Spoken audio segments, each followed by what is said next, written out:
कितने मस्ती भरे दिन थे वे। बीते दिनों को याद कर काजल की आंखें भर आई। कॉलेज में उसका पहला दिन था।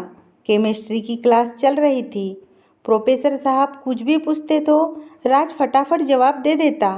उसकी हाजिर जवाबी और विषय की गहराई से समझ देख काजल के दिल में वो उतरता चला गया। कॉलेज में दाखिले के बाद पहली बार क्लास शुरू हुई थी, इसलिए सभी छात्र छात्राओं को एक दूसरे को जानने समझने में कुछ दिन लग गए।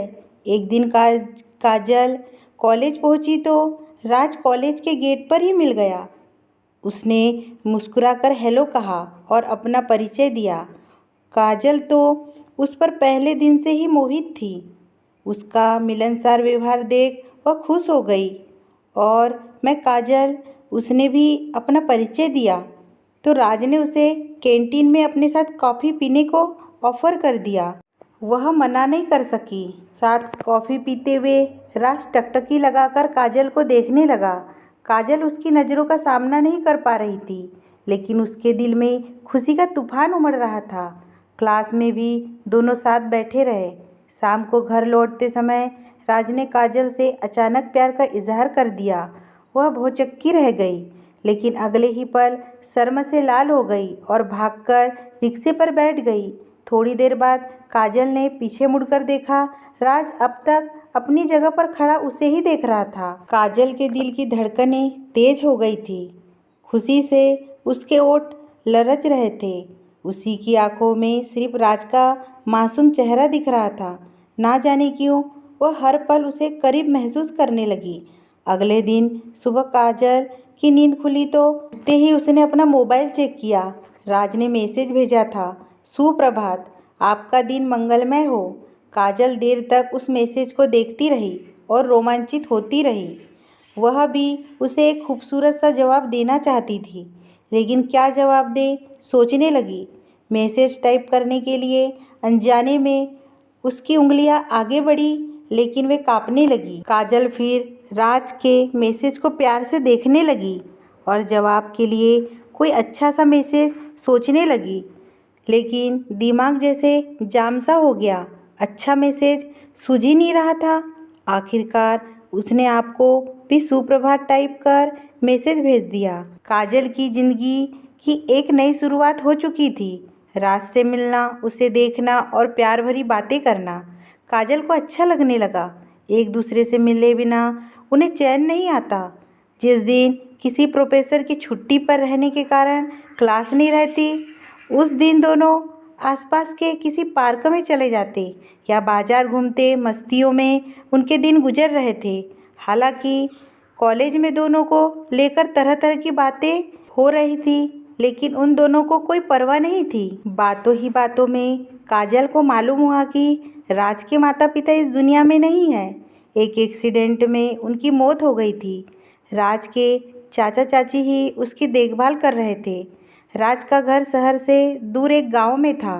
वह यहाँ किराए का कमरा लेकर कॉलेज की पढ़ाई कर रहा था। राज पढ़ाई में अच्छा था, इसलिए काजल को उससे मदद मिल जाती थी। पढ़ाई में एक दिन काजल कॉलेज गई तो पाया कि राज कॉलेज नहीं आया। बहुत देर इंतज़ार करने के बाद काजल ने उसे फ़ोन किया, लेकिन राज ने फ़ोन नहीं उठाया।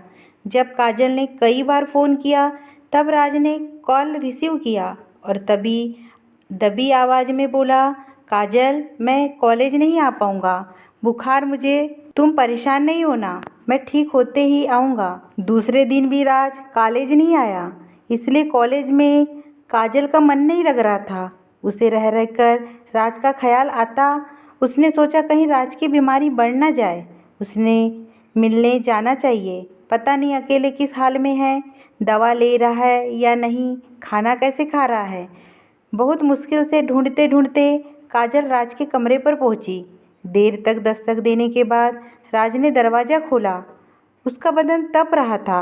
उसकी हालत देखकर दया से ज़्यादा गुस्सा आ गया। काजल बोली, इतना तेज बुखार है और तुमने बताया भी नहीं, दवा ली क्या, घर पर किसी को बताया? राज अधखुली पलकों से काजल को देखते हुए शिथिल आवाज़ में बोला, नहीं, चाचा चाची को कष्ट नहीं देना चाहता और डॉक्टर के पास जाने की मेरी हिम्मत नहीं हुई। 2 दिनों में ही बहुत कमज़ोर पड़ गया था। राज की आंखों के नीचे कालापन दिखने लगा था। काजल का मन रो पड़ा। राज ने शायद कुछ खाया भी नहीं था, क्योंकि खाना वह खुद बनाता था। होटल से लाया हुआ खाना एक स्टूल पर पड़ा हुआ था और सूख चुका था। एक शीशे के गिलास में थोड़ा सा पानी था। एक बिस्कुट का अधखुला पैकेट भी पड़ा था। कमरा भी अस्त व्यस्त था। यह सब देख काजल से रहा नहीं गया। वह कमरा साफ करने लगी। राज हाथ के इशारे से मना करता रहा, पर काजल उसे आराम करने को कहकर सफाई में लगी रही। कमरे की सफाई करने के बाद वह पास की दुकान से ब्रेड और दूध ले आई और राज को खाने को दिया। राज एक ही ब्रेड खा पाया। राज की हालत ठीक नहीं थी। वह अकेला था। काजल पास के एक डॉक्टर से संपर्क कर दवा ले आई और राज को खिलाई। वह शाम तक उसी के पास बैठी रही। राज आंखों में आंसू लिए काजल को देखता रहा। काजल उसे बार बार समझाती, मुझसे जितना होगा करूँगी, रोते क्यों हो? तुम कितनी अच्छी हो काजल। बचपन से मैं प्यार को तरसा हूँ। मम्मी पापा मुझे छोड़कर चले गए, साथ में मेरी सारी खुशियाँ भी ले गए। चाचा चाची ने मुझे आश्रय जरूर दिया, लेकिन एक बोझ समझकर उनसे प्यार कभी नहीं मिला। जब तुम मेरी ज़िंदगी में आई तो मैंने जाना कि प्यार क्या होता है। तुम्हारा प्यार, तुम्हारे सेवा भाव देखकर मुझे अपने मम्मी पापा की याद आ गई, इसलिए मेरी आंखों में आंसू आ गए। खैर, मुझे अपने चाचा चाची से कोई शिकायत नहीं है। मैं उनकी अपनी औलाद तो नहीं हूँ, लेकिन बचपन से मुझे किसी का साया तो नसीब हुआ। राज की आंखों से आंसू की धारा बह रही थी। बस करो आज, अभी यह सब सोचने का वक्त नहीं। स्वास्थ्य पर ध्यान दो, खुद को अकेला नहीं समझो। मैं साथ देने से कभी पीछे नहीं हटूंगी। कहते हुए काजल ने दुपट्टे से राज के आंसू पोंछ दिए। वह करीब 2 घंटे तक राज के पास बैठी रही। शाम होने को आ गई थी। दवा के प्रभाव से राज को पसीना आ गया था। बुखार कम हुआ तो वह कुछ अच्छा महसूस करने लगा। काजल ने कहा, अब मैं चलूँगी। घर पर सब मेरा इंतज़ार कर रहे होंगे। रात में दूध गर्म करके ब्रेड के साथ ले लेना, दवा भी ले लेना। किसी तरह की परेशानी हो तो फ़ोन ज़रूर करना। यह नहीं सोचना कि मैं क्या कर पाऊँगी। तुम्हारे लिए मैं कुछ भी कर सकती हूँ। राज को ढाढ़स बंधा कर काजल अपने घर आ गई, लेकिन उसे चिंता होती रही। रात में वह सबकी नज़र बचाकर घर की छत पर गई और फ़ोन कर राज का हाल पूछा। राज ने कहा कि अभी वह ठीक महसूस कर रहा है। यह जानकर काजल को राहत महसूस हुई। चौथे दिन राज ठीक हो गया। काजल पिछले 2 दिन उसके घर गई थी। सबसे नज़र बचाकर वह राज के लिए घर से खाना ले जाती थी और घंटों उसके पास बैठकर बातें करती थी। 5वें दिन राज कॉलेज आया तो काजल बहुत खुश हुई। उसके ठीक होने की खुशी में वह उसके गले से लिपट गई। काजल अब राज के बहुत करीब हो चुकी थी। ऐसे ही 3 साल कब बीत गए उन्हें एहसास ही ना हुआ। खुशियों के ये पल जैसे पंख लगाकर उड़ गए। उनके जुदाई के दिन आ गए। दरअसल उनका कॉलेज की पढ़ाई पूरी हो गई थी। राज ने आगे की पढ़ाई के लिए कॉलेज में ही पुनः दाखिला ले लिया। वह प्रोफेसर बनना चाहता था, लेकिन काजल के आगे की पढ़ाई के लिए उसके पापा ने मना कर दिया। इसलिए अब उसका राज से मिलना जुलना बेहद मुश्किल हो गया। हर पल उसे राज की याद आती। राज से दूर रहने के कारण उसे कुछ भी अच्छा नहीं लगता। काजल के मम्मी पापा अब उसकी शादी करके अपनी जिम्मेदारी से मुक्त होना चाहते थे, इसलिए काजल के लिए लड़का ढूंढा जाने लगा था। उसका घर से बाहर निकलना बंद कर दिया गया था। राज से दिल की बात कहना भी कठिन हो गया। उसके लिए मोबाइल फ़ोन का ही आसरा रह गया था। वह जब भी मौका पाती राज को फ़ोन कर देती और उसे कुछ करने के लिए कहती, ताकि दोनों हमेशा के लिए एक हो जाए। लेकिन राज को कोई उपाय ही नहीं दिखता। जब घर में शादी की बात चलती तो काजल की हालत बुरी हो जाती। राज से दूर होने की बात सोचकर उसका मन अजीब हो जाता। अपने मम्मी पापा को राज के बारे में बताने की उसकी हिम्मत नहीं होती थी। पापा पुलिस में थे, इसलिए गर्म मिजाज के थे। हालांकि शायद ही वह कभी गुस्सा हुए हो काजल पर। वह उनकी एकलौती बेटी जो थी। एक दिन काजल को उसकी माँ ने बताया कि उसे देखने कुछ मेहमान आएंगे। लड़का डॉक्टर है। यह जानकर काजल की आंखों में आंसू निकल गए। वह किसी तरह सबसे बच कर राज से मिलने गई। उसके गले से लिपट कर रो पड़ी। जब उसने अपने लिए लड़का देखे जाने की बात बताई तो राज भी अपने आंसू नहीं रोक पाया। तभी काजल बोली, राज, तुम मेरे पापा से मेरा हाथ मांग लो, तुम्हारे बिना मैं जी नहीं पाऊंगी। कुछ सोचते हुए मायूस शब्दों में राज बोला, अभी इस दुनिया में मेरा खुद का ही कोई ठिकाना नहीं है। मैं किस मुंह से तुम्हारे पापा से तुम्हें मांग पाऊंगा? अगर उन्होंने मना कर दिया तो हमारी उम्मीद टूट जाएंगी। जब तक मैं अपने पैरों पर खड़ा नहीं हो सकता, तुम्हें धीरज रखना होगा। मेरे किसी योग्य होने तक अपनी शादी को किसी बहाने टलवा लो। जल्दी ही तुम्हारा हाथ मांगने आऊँगा। काश मैं ऐसा कर पाती, जीवन के अंतिम सांस तक तुम्हारा इंतजार करूं। पर ना जाने क्यों मेरे मम्मी पापा को मेरी शादी की जल्दी पड़ी है। राज, मेरे पापा से मेरा हाथ मांग लो, मैं जिंदगी भर तुम्हारा एहसान मानूंगी। काजल अपनी रो में कहती ही चली गई, मैं किसी और से शादी नहीं कर सकती। तुम नहीं मिले तो मैं अपनी जान दे दूंगी। राज ने घबराकर कहा, ऐसा गजब नहीं करना।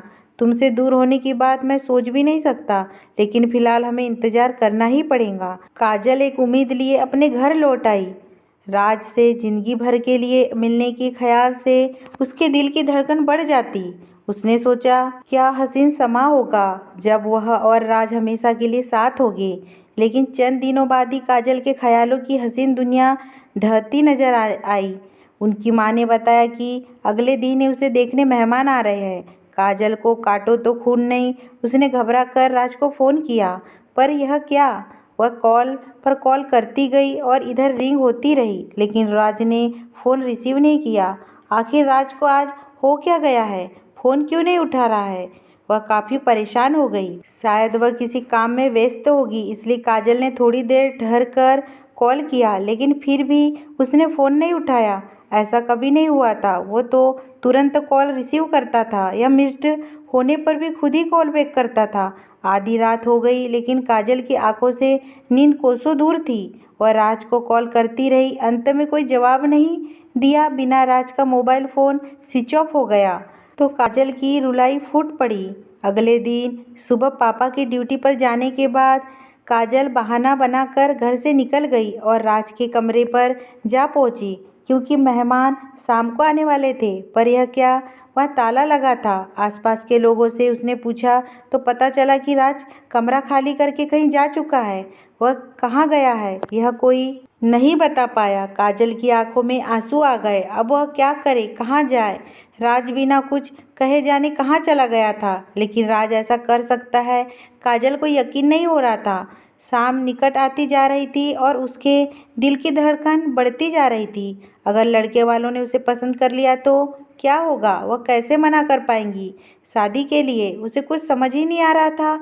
उसने सोचा, यह वक्त कहीं ठहर जाए तो कितना अच्छा होगा, लेकिन गुजरते वक्त पर किसका अधिकार होता है। धीरे धीरे शाम आ ही गई। लड़के वाले कई लोगों के साथ काजल को देखने आ गए।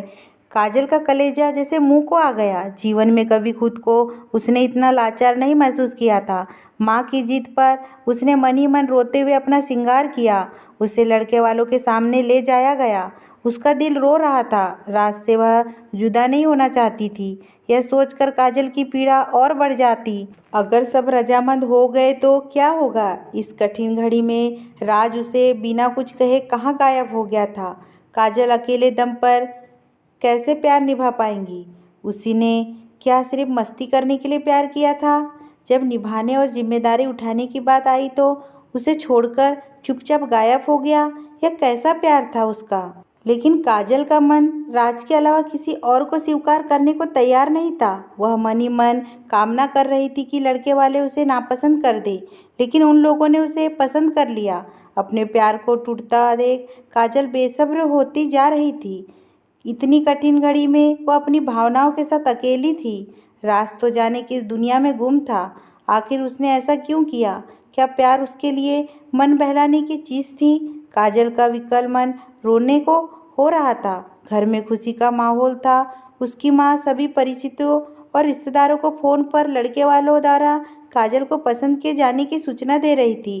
पापा धूमधाम से शादी करने के लिए ज़रूरी इंतजाम के बारे में सोच रहे थे, लेकिन काजल मन ही मन घुट रही थी। राज को वह भूल नहीं पा रही थी। वह सोचती कि काश उसकी यह शादी ना हो। उसके दिल में तो सिर्फ राज बसा था। वह कैसे किसी और के साथ न्याय कर पाएंगी। कुछ दिन बीते और इसी दौरान एक नई घटना घट गई जिस बात को लेकर काजल भूली जा रही थी। वह बिना कोशिश के ही हल हो गया। लड़के वाले शादी के लेकर आनाकानी करने लगे थे। जो शादी में मध्यस्थ का काम कर रहे थे उन्होंने बताया कि लड़के वालों ने ज़्यादा दहेज के लालच में दूसरी जगह शादी पक्की कर ली।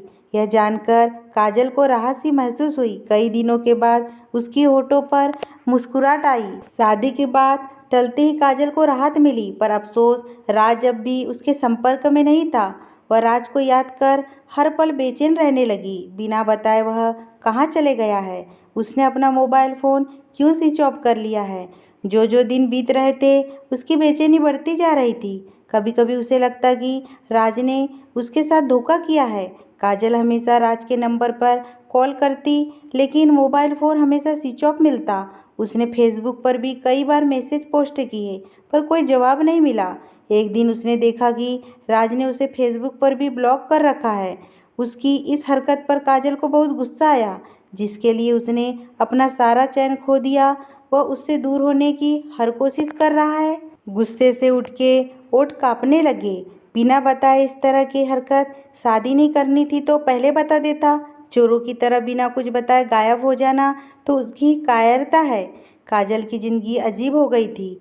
राज पर उसे बहुत गुस्सा आता, लेकिन वह उसकी यादों से दूर जाता ही नहीं था। उसकी आंखों में जब तक आंसू झलक पड़ते किसी काम में जी नहीं लगता। वह कभी मोबाइल चेक करती, कभी टीवी पर चैनल बदलती, तो कभी बालकनी में जाकर बाहर का नज़ारा देखती। हर पल वह राज राज कहकर पुकारती। पता नहीं राज तक उसकी आवाज़ पहुंचती भी या नहीं। वह काजल को लेने लौटकर आएगा भी या नहीं। कहीं वह अपनी नई दुनिया न बसा ले। काजल के दिल में डर बैठने लगता। फिर वह खुद ही अपने दिल को समझाती कि राज ऐसा नहीं है, एक दिन जरूर लौट कर आएगा और उसे अपना बनाकर ले जाएगा। लेकिन जैसे जैसे समय बीत रहा था काजल का मन डूबता जा रहा था। उसकी उंगलियां राज का मोबाइल नंबर डायल करते करते स्थिर हो गई। हर दिन वह उसकी कॉल आने का इंतज़ार करती, लेकिन ना तो राज का कॉल आया ना ही वह खुद आया। 2 महीने तक फ़ोन लगा लगा कर काजल हार गई, तो उसने मोबाइल फ़ोन को छूना भी बंद कर दिया। उसे नफरत सी हो गई मोबाइल फ़ोन से। एक दिन गुस्से में उसने राज का मोबाइल नंबर ही अपने मोबाइल फ़ोन से डिलीट कर दिया। दिन बीतते रहे। एक दिन काजल के पापा के तबादले की खबर आई। वह उत्तर प्रदेश पुलिस में कांस्टेबल थे। तबादले की वजह से पूरा परिवार आगरा आ गया। काजल के मन में राज की उम्मीद अब लगभग खत्म सी हो गई थी। आगरा में आकर काजल को लगा कि शायद अपनी बीती जिंदगी को भूलने में अब आसानी होगी। वह अक्सर सोचती, आगरा में ताजमहल है कहते हैं, वह मोहब्बत का प्रतीक है, लेकिन सच्चाई तो सारी दुनिया जानती है कि वह एक कब्र है। सही मायने में वो मोहब्बत की कब्र है। ऊपर से रौनक है, जबकि भीतर में एक दर्द दफन है। तो क्या उसके प्यार का भी यही हश्र होगा? घर में काजल की शादी की बात जब कभी होती तो उसका मन खीन हो जाता। शादी और प्यार दोनों से नफरत होने लगी थी। उसे जो चाहा वह मिला नहीं, तो अनचाहे से भला क्या उम्मीद हो। उसने सबको मना कर दिया कि कोई उसकी शादी की बात ना करे। काजल को आगरा आए हुए 1 साल बीत चुका था। राज 3 साल से जाने किस दुनिया में गुम था। वह सोचती, क्या राज को कभी मेरी याद नहीं आती होगी? अगर उसका प्यार छलावा था तो मुझे भुलावे में रखने की क्या ज़रूरत थी? एक बार अपने दिल की बात कह तो देता। मैं दिल में चाहे जितना भी रोती, पर उसे माफ़ कर देती। कम से कम मेरा भ्रम तो टूट जाता कि प्यार सच्चा भी होता है। जब से काजल आगरा आई थी वह कहीं आती जाती नहीं थी। नई जगह, नए लोग और अपने अधूरे प्यार में जलती रहती। कहीं भी उसका मन नहीं लगता। लेकिन एक दिन माँ की जिद पर उसे पड़ोस में जाना पड़ा, क्योंकि पड़ोस की संगीता आंटी की बेटी सीना को लड़के देखने आ रहे थे। माँ को लगा कि शायद शादी विवाह का माहौल देखकर काजल का मन कुछ बहल जाए। सीना का श्रृंगार करने की जिम्मेदारी काजल को सौंपी गई। अपना साज श्रृंगार भूल चुकी काजल सीना को सजाने में इतनी मसरूफ हुई कि संगीता आंटी उसके कुशल हाथों की मुरीद हो गई थी। उसकी सुंदरता से काजल को रसक सा हो गया। शायद उसमें ही कमी थी। इसलिए राज उसकी दुनिया से दूर हो गया है। लड़के वाले आ चुके थे। सीना का श्रृंगार भी पूरा हो चुका था। सीना की माँ चाहती थी कि वही सीना को लेकर लड़के के पास जाए। काजल का जी नहीं कर रहा था, लेकिन संगीता आंटी का जी दुखाने का उसका कोई इरादा नहीं हुआ। वह बेमन से सीना के कंधे पर हाथ रखकर हाल की ओर चल पड़ी। सामने सोफे पर बैठे लड़के को देखकर काजल चक्कर खा के गिर पड़ी। जिसका उससे पल पल इंतजार किया, जिसके लिए आंसू बहाए, अपना सुख चैन छोड़ा और जो जाने क्यों चुपके से उसकी ज़िंदगी से दूर चला गया था, वह बेवफा राज उसके सामने बैठा था। सीना के लिए किसी राजकुमार की तरह सचकर काजल काजल आंखें खोलो। तभी कोई मधुर आवाज़ काजल के कानों से टकराई। उसके मुंह पर पानी के छींटे मारे जा रहे थे। उसने आंखें खोली। छी परिचित बाहों में उसे खुद के होने का एहसास हुआ। आंखें खोलो काजल। फिर वही मधुर आवाज़ हाल में गूंजी। काजल के ओठ से कुछ शब्द फिसले। तुम राज हो ना? हाँ काजल, मैं राज हूँ। काजल की आंखों से झरझर आंसू बहने लगे। वह बोल पड़ी, तुमने मुझसे बेवफाई क्यों की राज? कहाँ चले गए थे तुम मुझे बिना बताए? मैं आज तक तुम्हें ढूंढ रही हूँ। तुम्हारे दूर जाने के बाद मैं कितना रोई हूँ, कितना तड़पी हूँ। तुम क्या जानो? अगर तुम मुझसे दूर होना चाहते थे तो मुझे बता देना चाहिए था ना। मैं ही पागल थी जो तुम्हारे प्यार में घुलती रही। आज तक मैं भी बहुत रोया हूँ, बहुत तड़पा हूँ। राज बोला। उसने कहा, क्या वह दिन तुम्हें याद है जब तुम अंतिम बार मुझसे मिली थी? हाँ काजल बोली। उस दिन तुम्हारे जाने के ठीक बाद तुम्हारे पापा आए थे, 4-5 लोगों के साथ, सभी पुलिस की वर्दी में थे। क्या? हैरानी से काजल की आंखें फटी की फटी रह गई। राज ने आगे कहा, तुम्हारे पापा ने कहा कि मैं तुमसे कभी ना मिलूं और तुम्हारी दुनिया से दूर हो जाऊं, नहीं तो अंजाम बुरा होगा। उनके एक सहकर्मी ने हम दोनों को एक साथ पार्क में देख लिया था और तुम्हारे पापा को बता दिया था। इसलिए तुम्हारे पापा बेहद नाराज़ थे। वे मुझे तुमसे दूर कर तुम्हारी जल्द शादी कर देना चाहते थे। अब तुम ही बताओ काजल, मैं क्या करता? पुलिस वालों से मैं कैसे लड़ता, वह भी तुम्हारे पापा से? तुम्हारी ज़िंदगी में कोई तूफान नहीं आया, इसलिए तुमसे दूर जाने के सिवा मेरे पास कोई उपाय नहीं था। और इसलिए मैंने अपना सिम कार्ड तोड़कर फेंक दिया और दिल पर पत्थर रख दिल्ली आ गया। दिल्ली में मैं प्रतियोगी परीक्षाओं की तैयारी करने लगा। 1 साल के बाद मुझे बैंक में पीओ के पद के लिए चुन लिया गया। लेकिन मेरी ज़िंदगी में तुम नहीं थी, इसलिए खुशियाँ भी मुझसे रूठ गई थी। हर पल मेरी आंखें तुम्हें ढूंढती रहती थी, लेकिन फिर ख्याल आता कि तुम्हारी शादी हो गई होगी। अब तक यादों के सहारे ही ज़िंदगी गुजारनी होगी। मुझ पर ना जाने क्यों मेरा दिल यह मानता ही न था। लगता था कि तुम मेरे सिवा किसी और की हो ही नहीं सकती। कहीं तुम अब भी मेरा इंतज़ार ना कर रही हो। इसलिए हिम्मत कर तुमसे मिलने इलाहाबाद गया ताकि सच्चाई का पता चल सके, पर तुम सब परिवार कहीं और जा चुके थे। तुम्हें ढूंढने की हर मुमकिन कोशिश के बाद भी जब तुम नहीं मिली तो अपने चाचा चाची की जीत पर खुद को हालत के हवाले कर दिया। इसलिए आज मैं यहाँ हूँ, लेकिन अब तुम मुझे मिल गई हो। अब कोई मुझे तुमसे जुदा नहीं कर सकता। राज के मुंह से इन शब्दों को सुनकर काजल के दिल को एक सुकून सा मिला। काजल को महसूस होने लगा कि सच में सच्चा प्यार अटूट होता है। लेकिन उसके पापा राज को धमकाने गए थे, यह जानकर काजल हैरत में थी। उसे अब राज पर गर्व हो रहा था, क्योंकि वह बेवफा नहीं था। वह चाहता तो काजल को ढूंढने के बजाय पहले ही कहीं और शादी कर लेता। काजल ने खुद को राज की बाहों में ढीला छोड़ दिया। राज ने भी काजल को कसकर गले लगा लिया। दोनों की ज़िंदगी में अब खुशियाँ ही खुशियाँ थी। अगर ये स्टोरी आपको पसंद आई हो दोस्तों, तो प्लीज़ मेरे चैनल को सब्सक्राइब कीजिए, लाइक कीजिए, कमेंट कीजिए।